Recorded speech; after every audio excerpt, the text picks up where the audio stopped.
At Amplify, we've eliminated all banking fees, so you can have a little extra to share the love. No fees equals more puppy love. Amplify.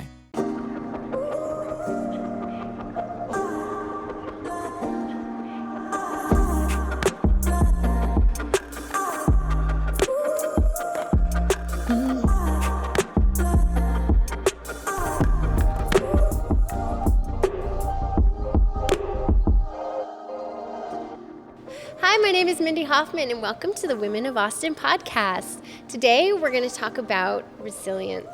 And I wanted to talk about this because October is Breast Cancer Awareness Month, so all of our guests are survivors.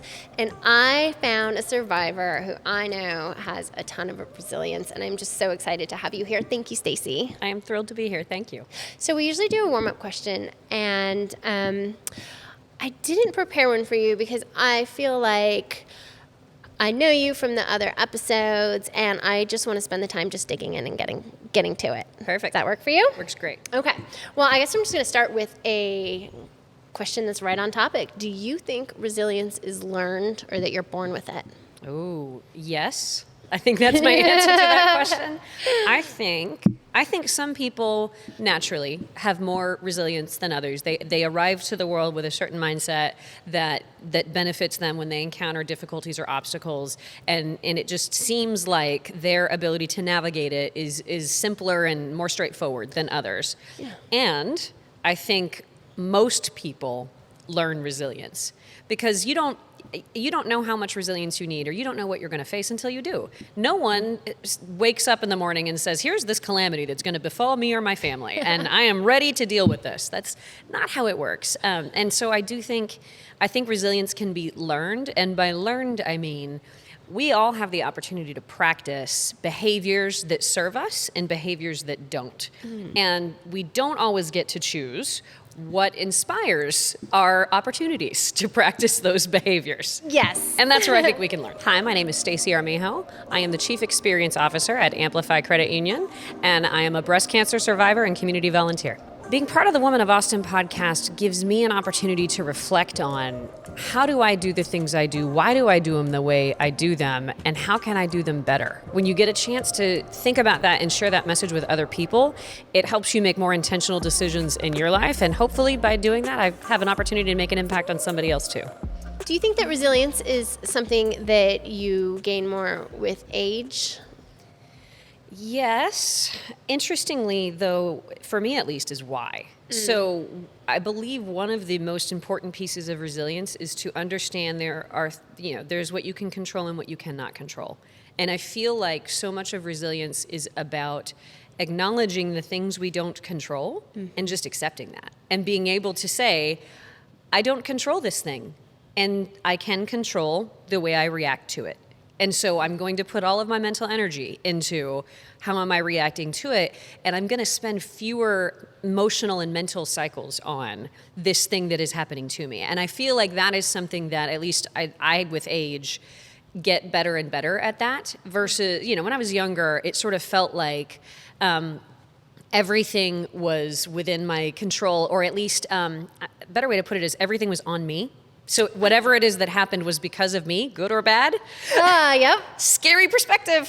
Yeah. Versus being able to say, being more of an observer in your own life, to be able to say, okay, here's this situation. How did I contribute to it? What is it that I did that contributed to it? And how will I react and respond? And I think that perspective is super important to resilience. And I have gotten better at that as I've gotten older. That makes a lot of sense. And it's interesting that you have to think about what is my part in this, and what do I have to do with it. Now, is there anything that you do? Because I know that you help a lot of younger people in the community, and you've mentored people. Is there a way to teach resilience? I think there is a way to teach resilience. I think, one, it starts with our own personal conditioning. I don't believe that you can help somebody else through a challenge in their situation if you don't feel like you have strong skills personally to be able to do that. And so I think, interestingly, the first step to helping somebody else become more resilient is to take a look inside and say, how am I showing up in this situation? I think about this like with our kids, right? That you want to make them strong, and you want to help them overcome the obstacles that they are facing today, and especially those they'll face as adults. Yeah. And what we're modeling for them feels like the first place to be able to do that. So when I was going through my breast cancer journey, that's a lot of what I thought about was, what am I modeling for my boys through the way I'm responding to this situation? Oh, wow. That's interesting. That must have been a huge lesson for them, of course. It was, and they were very scared. So my boys were 6 and 10 at the year that I was diagnosed, and they were very worried about mama, right? And we have a truth policy in our house. So there are certain subjects that kids aren't old enough to understand, but if they ask a direct question, they get a direct answer. That's our policy. And so when they would say something like, "Mama, are you gonna die?" How do you follow the truth policy when the real answer to that question is, I don't think so. That's actually what I said, is I don't think so. I didn't say, no, mommy's gonna be just fine. There's nothing to worry about. I didn't say that. I said, I don't think so. Mommy has everything working in her favor. Mommy has resources. Mommy has access to care. Mommy is otherwise, I was in the best shape of my life when I got diagnosed. That was a huge gift. Oh, good. I had just happened to, a couple of years earlier, really found a fitness routine that worked for me. And so that was good. So I told them all the true things that were all true, but I didn't tell them anything that wasn't. And so when I think about what I was trying to do is, 1, honor the truth policy. Yeah. 2, help them know you might also face things where there are unpleasant answers to those questions. It's okay to be honest about what those answers are, and here's how we deal with that. Wow. Yeah. It's rough. But hey, you're going to have some resilient kids. That's the goal. Well, and even, trying to help them be open about what they're worried about, trying to react to them in a way that would encourage them to be honest. So one thing, I don't know if this is because I'm a boy mom, I can tell my boys don't like to disappoint me. And so they might be feeling something, but they don't want to say it. Like, they kind of put on the smile, right? Like, everything's fine, it's all good. Oh, yeah. And so trying to react to them in a way that helps them know, Mommy can handle it. Like, it's okay. We can have this conversation. You can be upset. You can be sad. Mommy's not going to break down and lose it. At least not while they're there. Right? Let's be real really? about that. How do you do that? I don't know. Let's be real about that. But it helped a lot, because being able to sort of see the world through their eyes, and I would find myself reassuring them, and that reassured me. It's like, I didn't say anything that wasn't true. I was very honest and accurate. And so needing to be resilient for them actually sort of gave me some opportunity to do that for myself. Amazing. I wouldn't have thought of it that way, but yes, of course. I don't know how I would have done it growing up in your household. We have some fun times. We have some hard times. Oh, yeah. No, it sounds amazing. It sounds incredible. As a girl mom, I know what's going on with her all the time. So it's more emotional and open. And even if it's like, I have a hangnail. I'm like, okay, I don't need to know everything. It's all right. Yeah, you're going to be fine. So I wanted to ask you, too, about with your career, if you feel like there were times when you just had to be resilient and keep going, and how you did it, if there's anything specific that comes to mind, or just in general, like, because you were... Absolutely. There's been focal points at several stages of my career where I've had to, I'd call it power through. And so I would say one of the first ones was during economic downturns when I was a young professional, because I had never been through anything like this. And so all I know is what I'm reading in the news and what I'm hearing in other places. And I don't really know the implications for the company or for the organization. And I'm thinking like, oh my gosh, what do? I feel like it's all on my shoulders. Stacy, the person who was a first year, most junior level agency person, somehow I felt like I have to make everything okay for the company when we went through our first economic downturn. And of course now it's like, I think like, oh, bless my heart. Yeah. Like, what was I going to do? Yeah. But at the same time, it's like you found new ways to stretch. And I really did. I mean, because I felt that way. I tried to find new things to do. And so then I started to get through that. And you think, with each cycle you go through, you sort of have a little bit more history to say, okay, this is a bit familiar. I kind of remember this. But then you face things that you haven't faced before. So when I got diagnosed, it was, I had not been at my company even a year yet. And it was brand new. And I didn't know what to expect. And I remember the conversation that I had with my boss was when I told him, I said, I need you to not treat me like a sick person. That was what I said, is because I was afraid that all of a sudden I was going to be treated like somebody who just couldn't do. And when I was in a moment where so many choices were being made for me, that was one I didn't want made for me. And so he said, okay. He said, I'll rely on you to tell me what you need. And that's a good boss. That's a good way to say that. And that is like, yes, I got you. Exactly. And he checked in with me throughout my treatment a few times, right? Of like, are you everything really? Do we need to take some time off? That sort of thing. Yeah. And each time I said, yep, no, I'm good. Cause I was very fortunate. So I went through, I had 20 weeks of chemotherapy, I had surgery, and I had 6.5 weeks of radiation. And so chemotherapy was first for me. And so I didn't know how I would respond to chemotherapy. Everybody is different and everybody needs different chemotherapy medications. I got very lucky. So my hair fell out, but that's how I found my sassy haircut. I love it. I hope you're keeping it. It's so good. I am totally keeping it. Yes. And I was very lucky. I had some mild fatigue. That was really the worst thing that happened to me over chemo.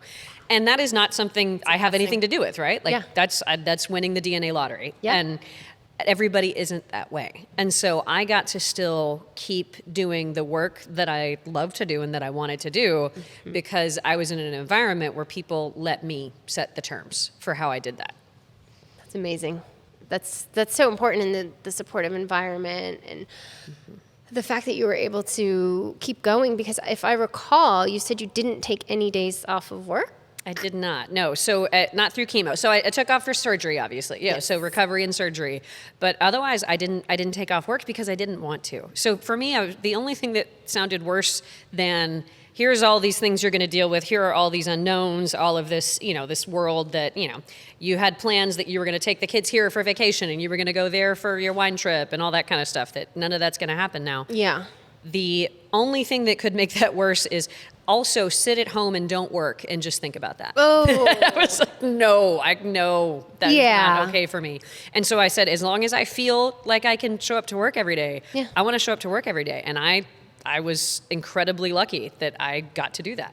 I love that point of view too, where it's actually good for you mentally to get out of the house and to not be sitting around and thinking about what you're doing. Yes. Of course. It makes sense now that you're sitting here saying it, but that's incredible. That's so incredible. Introducing the new Women of Austin community. You asked, we answered. We have created a special online community where we can stay connected between events without the distractions of your typical social media platforms. You'll find exclusive content, in-person member-only events, discounts from local businesses, and so much more. Become a founding member today at womenofaustincommunity.com.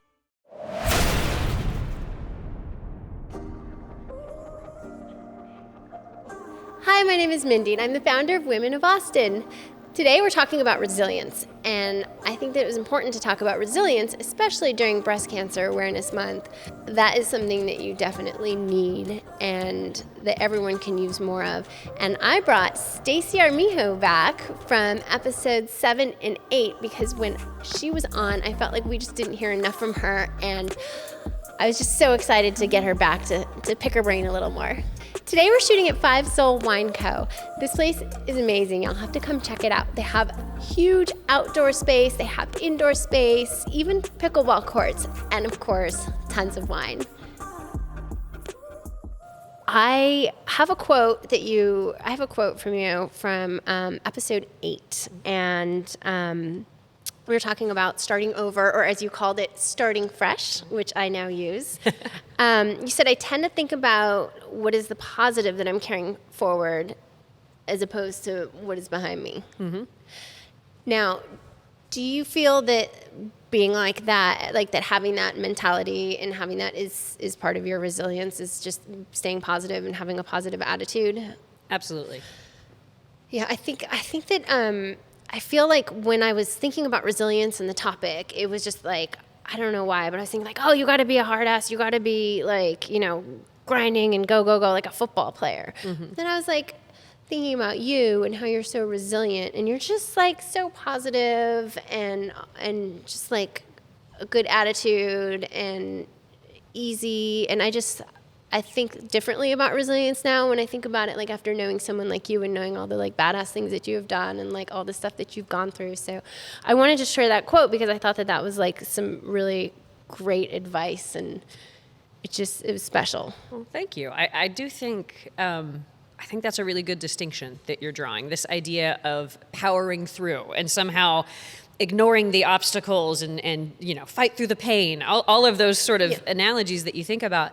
And when I think about what works for me is stripping away the things that I feel like are my responsibility or that I have to care about.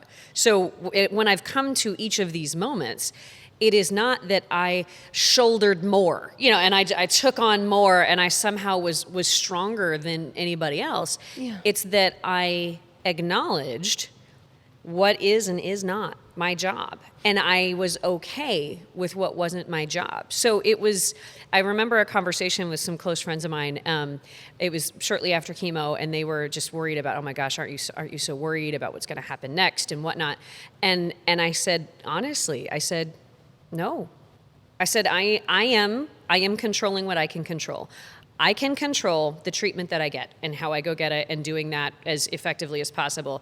I can control maintaining my mindset and how I think about things and what information I choose to take in and what information I don't. So, for example, I never did one single Google search on breast cancer. What? Not one. Because I didn't need to know. Stop your fingers and wow. Not one. That is strength. Well, I didn't want to know. It's so smart. Good for you. Yes. I didn't want to know. I don't need to know about what has happened with everybody else. I need to find good caregivers, right? So there's that. Mm-hmm. I also had a huge team of support around me, and there were lots of Google PhDs in breast cancer among the people who love and care about me because they wanted to be sure, and I was able to benefit from the work that they did. Yeah, so to be able to say, okay, what do we think might happen with this treatment, or how should we react to that? So it's not like I didn't have people helping with that, but I chose not to consume any of that information because that couldn't help me. What was happening to other people wasn't going to help me. I needed to just focus on what were my caregivers telling me about my situation. Did I have confidence in that? And did I abide by what they said? That's all I could control. And so everything else was not my business. And so then whatever happens is what's supposed to happen. And even if what had happened was the worst thing that nobody wanted to have happen. Yeah. Me worrying about it wasn't going to change that. Wow, I'm just blown away that you were able to do it that way and to actually like. I'm just speechless. Like that is so amazing. Like at how you handled that and dealt with that and how you're able to articulate it so that somebody who's watching or listening can hopefully take on the same mindset if they need to. Because to be honest with you, everything you said that you just did and how you were, like, I didn't think that it was possible. Like, if I got diagnosed with something, I wouldn't think that it was possible that I'd be able to stop myself from Googling. So, thank you. You can choose that. Yeah, you're so right. Yeah, absolutely. And it might not be as something as extreme as a breast cancer diagnosis, right? Yeah. I mean, it could just be the next thing that gets thrown at you in day-to-day life, that next irritation, that next conversation with a coworker, that next struggle financially, whatever the things are you might be facing, you can just pause and think about, what is it that I am taking in that will equip me to navigate this better or worse? Mm-hmm. And which aspects of this do I control? Which aspects do I not? And then feel good about that. Does your company use Salesforce? If so, you probably know all about the information gaps that are impossible to fix. Well, they're not impossible anymore. Magic Robot connects the gaps in your Salesforce data so you don't have to. Do you feel this pain? Then go to magicrobot.com and get some relief.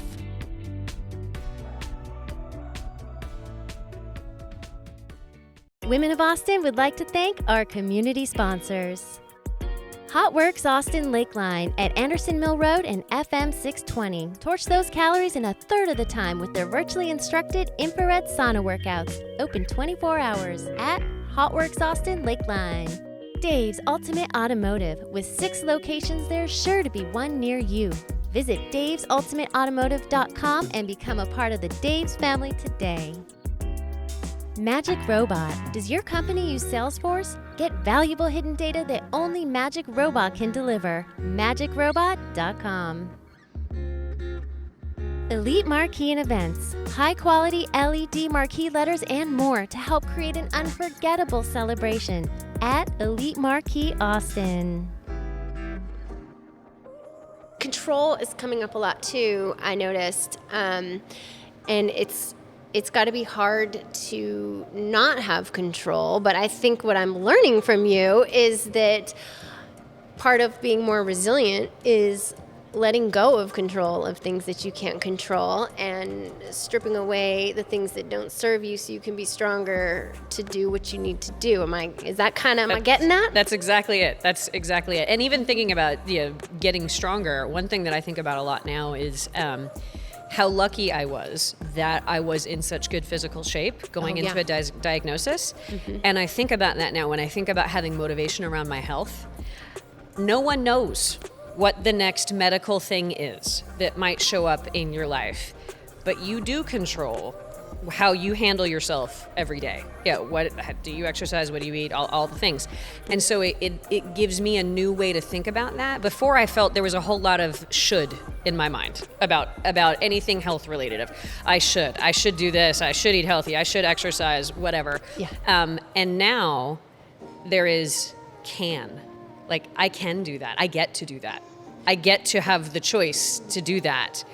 And I can show up to whatever will happen next, because something will happen next, right? There's always going to be a something in your future. Yeah. I can show up to that ready. And that feels really good. Like, that's something I can do. And I get to control something in some way related to that. And then if and when it happens, I get to feel good about that I controlled that. And so whatever comes out on the other side, I did the best I could.